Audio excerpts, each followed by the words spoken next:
點解你每日都忙到天黑，但係到咗收工或者臨瞓前，總係覺得自己好似乜都冇做過？唔係因為你唔夠勤力，而係你掉入咗兩個致命嘅陷阱。第一，你嘅次序錯咗；第二，你嘅目標太亂。今日呢兩個故事會徹底改變你對忙碌嘅睇法。有一個老教授喺課堂上攞出一個空嘅玻璃樽，佢先將幾粒大石頭放入口，放滿之後問學生滿咗未？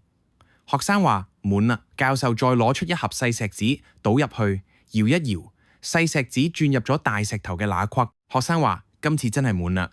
點知教授再攞出一沙倒落去，沙填滿晒所有剩翻嘅空間。教授最後講咗一句令全場靜晒嘅說話：如果你先放沙，咁大石頭就永遠放唔入去。人生嘅大石頭係你嘅理想、健康同家人，而沙就係你手機入邊嘅八卦、無謂嘅社交同雞毛蒜皮嘅瑣事。點解你活得咁膩？因為你嘅心裝咗太多沙，結果連星辰大海都容唔落。次序啱咗，如果你中途分心，一樣會失敗。想像一隻身手敏捷嘅獵犬喺森林見到隻兔仔，佢全速去追，但係追下，佢見到路邊有隻羊，心諗羊肉好食啲喎，於是去追羊。點知追羊嘅時候，又見到一隻彩色嘅蝴蝶飛過，佢覺得好得意，又跑去捉蝴蝶。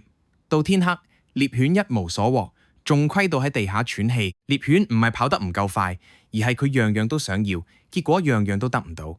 如果你唔清楚自己要去邊，咁每一條路對你嚟講都係錯路。點解你越做越嗌？因為你將精力放咗喺沙度，而且你追緊嘅目標每隔10分鐘就變一次。真正嘅高手係一個減法大師，佢哋會先處理大石頭，而且一旦選定咗嗰隻兔仔，就算身邊有再靚嘅蝴蝶，佢都唔會望一眼。今日開始清走你個樽入邊嘅沙，認清你嘅目標，然後死黑到底。記住，目標唔清晰，你做每一件事都係浪費精力。今日辛苦啦，我哋下條片見。